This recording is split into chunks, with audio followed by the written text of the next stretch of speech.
Ishfaq, architecture से suddenly acting, मतलब एकदम ही आपने यू टर्न ले लिया। कहाँ आप कहीं बढ़िया किसी एसी दफ्तर में बैठे होते, अपना आपका ऑफिस होता, you would have sat pretty, आराम का पूरा जीवन होता, और इतनी आपने 8 साल थिएटर फिर एक्टिंग, और ये सफ़र आई एम श्योर आसान नहीं होगा, क्योंकि एक बिल्कुल ही कॉन्ट्रास्ट चीज़ में आप चले गए। नहीं, बहुत चैलेंजिंग था। आई मीन एक कंफर्ट, आप एक professional, and I was a good architect, good student, और अच्छा काम कर रहा था मैं। लेकिन कहीं ना कहीं एक होता है एक डिज़ायर कि यार what is it.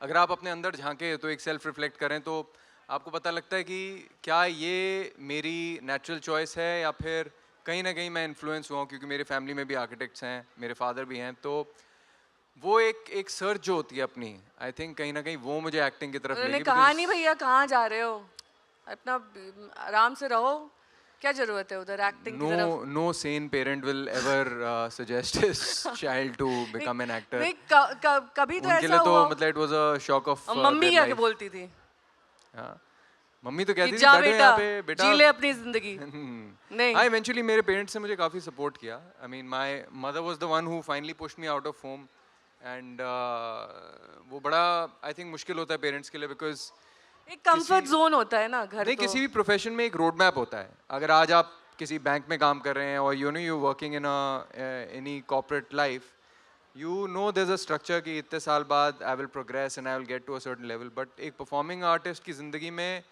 Only you know way you are. You know the tricky thing is that वो प्रोग्रेस हो रही होती है, but you can't explain it to the world because no one will understand. वो आपको पता होता है कि क्रिएटिवली मैं कितना एडवांस कर रहा हूँ, दैट नेटवर्किंग मेरी कितनी अच्छी हो रही है, बट ये अगर आप किसी को समझाने जाएंगे, because there is no tangible evidence to it, you are not getting any hikes, promotion, there is no there that is no backup, structured, no no, support. there's no structure to this thing, the progress that you're making in your line of work. The interesting thing they say about acting is that it's either feast or famine. Does या this तो Godfather thing really work or talent matters? मैं ये जानना चाहती हूँ आपसे, क्योंकि अब OTT इतना बिल्डअप हो गया है और OTT सब देख रहे हैं।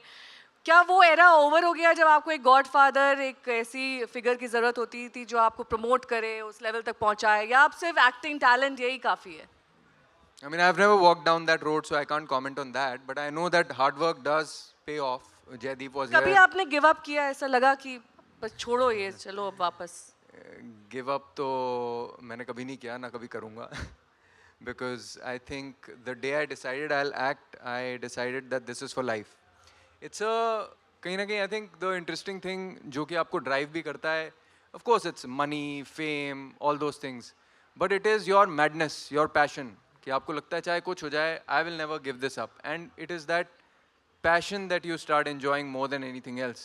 What Because is that your I top am 5? capable of experiencing something like this for anything, whether it's work, it's another person. So you realize that this is this is something which is unique, which I have never experienced for anything else. That life is a roller coaster. आप उतार चढ़ाव होते हैं. Sometimes it's there's extreme happiness. Sometimes you're down in the dumps, but this is one thing that keeps you back on your feet and keeps you going strong. So how can you let go of that? जब तक पाताल लोक नहीं थी, तब तक इशफाक के जीवन में क्या चल रहा था? क्योंकि रिकग्निशन और टर्निंग पॉइंट तो पाताल लोक से आया, अंसारी के कैरेक्टर से आया। और जिस सीन का जिक्र अभी यहाँ पर कर रहे थे जयदीप, वो सीन क्या आपका भी फेवरेट है? हाँ, वो तो सबका ही फेवरेट है, जो भी पाताल लोक का फैन है। एंड हमने वो सीन जब किया था तो आई रिमेंबर इट वाज, जब मैंने पढ़ा था तभी मुझे पता था this is something very special. But और रात के कहाँ हम नागालैंड में इंटीरियर्स में शूट कर रहे थे। रात के सुबह के 3 बजे हमने वो सीन शूट किया, after waiting for 5-6 hours in the cold, because setup होता है, बड़ी सारी चीज़ें होती हैं। एंड कहीं ना कहीं जैसे वो काउंटडाउन चल रहा था, we were getting closer to shooting the scene, I knew that this is make or break. वो आपको रियलाइजेशन हो जाती है। और जब मैं सेट पे गया, डिस्पाइट ऑल द प्रेशर और सब कुछ जानते हुए, और वो एक डायरेक्टर की आंखों में भी आपको दिख रहा होता है, वो भी आपको यही बातें कह रहा होता है कि ये this is make or break. But वो सीन एक ही टेक में हो गया, and everyone said good, let's go. And I said यार, let's do some more takes. Avinash said, the director said कि कोई ज़रूरत ही नहीं है. Sudeep Sharma and Avinash, they said that there's no need, we've got it. So this kind of magic, how does this happen? I mean, I think it's somewhere, you know, when you really, when everything comes together, good writing, honest effort by the actors, or director who's very sincere, तो चीज़ें अपने आप होने लगती हैं. बहुत बार ये सवाल आता है कि भाई ये सीन आपने कैसे किया, परफॉर्म कैसे किया. There was no one strategy कि इसको मुझे ऐसे परफॉर्म करना है, वैसे करना है. ये एक अप्रोच, इंटेंट की बात है और आपकी कंसिस्टेंट वर्क की बात है. That you no these magical moments happen when all these things come together. क्या होमवर्क रहा इस किरदार के पीछे कि आपने अपनी पर्सनालिटी को उस किरदार से मैच करने के लिए कई सारी चीज़ें करी हों, अपने लाइफस्टाइल में, अपने लुक्स पर काम किया हो? क्योंकि ये क्वेश्चन ऑफन पूछा जाता है कि इस कैरेक्टर के पीछे क्या होमवर्क था. ऑब्वियसली होमवर्क तो रहा ही होगा, लेकिन मुश्किल क्या था उसमें? ये पागलपन का काम है. इसमें आप जितना डूबना चाहो डूब सकते हो. You know, you can trip on the looks, you can go meet people, read about the subject, the world you're doing, you know, you're immersed in. पर कुछ चीज़ें तो और- स्पॉन्टेनियस होती होगी ना इशफाक, उसका आप कुछ तैयारी कर ही नहीं सकते. आप जब सेट पे पहुंचेंगे, आपने डायलॉग्स पढ़ेंगे और स्पॉन्टेनिटी और उस पर्टिकुलर मोमेंट में आपका मूड कैसा है. अब थोड़ी देर पहले अगर डायरेक्टर से झगड़ा हुआ होगा तो थोड़ा ना इशफाक का वो परफॉर्मेंस आएगा.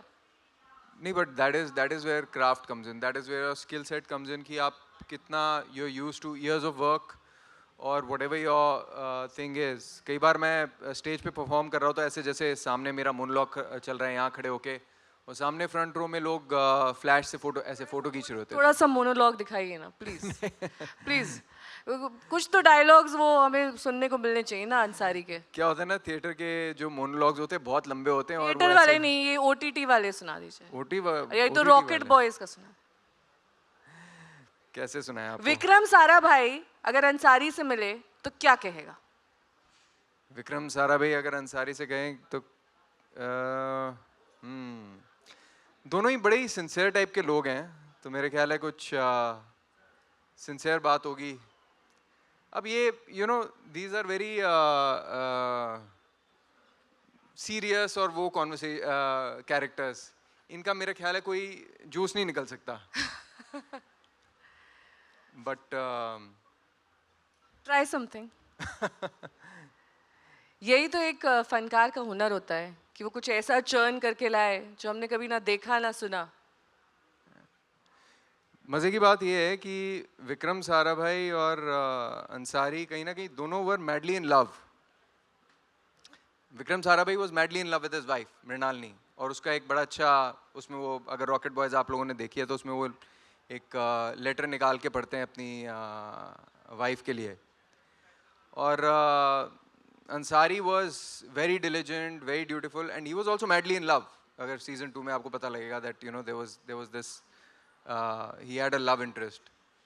तो कहीं ना कहीं वो जो एक कॉमनैलिटी थी वो परफॉर्म करते हुए सारे टाइम मेरे साथ दोनों में चली थी.